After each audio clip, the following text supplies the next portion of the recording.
Today we are comparing 3D printed rimfire cans to just standard subtractive manufactured rimfire cans. We have a Deadair mask, we have a Flow 22 Ti, we have the Cat Short Round, and then we have the B&T Tiger. For hosts, we have the Sig Sauer 322, and then we have the Ruger Mark IV Stubby, that's a 2-inch. We were shooting CCI Mini Mag out of it. And then not pictured for a third host, we have a Winchester Model 4 that we're shooting the Aguila subsonic ammo out of. This guy was averaging 1094 FPS with some going supersonic, and this was averaging 894 FPS with, again, the CCI, and then this guy was averaging 944 FPS out of the Winchester Model 4 that is not pictured. Moving on. What do I like about the mask? It is the standard for rimfire suppression. It's basically was the front runner for many years and still continues to perform at the front of the pack. What do I not like about it? It is a little heavy compared to these other Johnnies right here that are all titanium. The Flow 22, it seems like it's Hug's first quiet can. Been critical of that in the past with their flow-through designs. This one is seriously impressive. What do I dislike? I am worried about the performance indoors. Some of the other new stuff that I've shot indoors has been loud, so just gonna have to try that in a different video and then we'll see. The Cat Short Round, what I like, the performance and the weight. It's the lightest of the bunch, performs at the front of the pack, very, very, very quiet. What do I dislike? The caliber ratings, and it heats up the fastest because it is so lightweight and it's titanium. It's just really, really thin.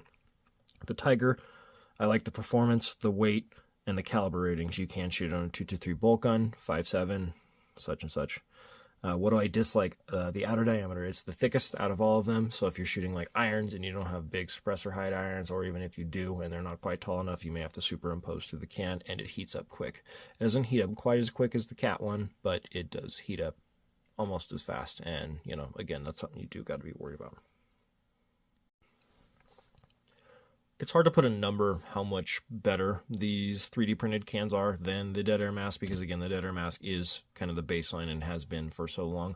But I would say the Deadair mask is about 90, maybe 95% as good as these other guys. You do squeeze a couple more decibel reduction points out of the 3D printed stuff. But that does not mean by any stretch of short that the Deadair mask is now a garbage can or anything like that. It's still a fantastic can and one of my favorite cans. The Flow 22 Ti, we shot almost 100 rounds full auto directly through it in one sitting a few days ago before this video was filmed. So that was cool on that particular can right there. So I'm not really worried about durability of that. The Tiger and the short round did get hotter than any of the others, the short round being the worst offender. So that's something you've got to keep in mind. That's my main gripe with some of the titanium Cat cans.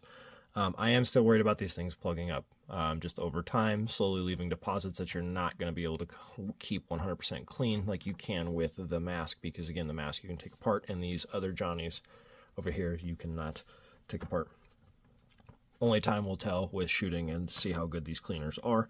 The bolt guns show the most of the difference in the performance. The Mark IV was the second, and the 322 was in last because some of the rounds went super.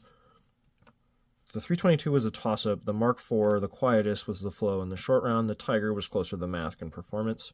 Again, all very, very impressive. You'd be very, very happy with anything that you buy.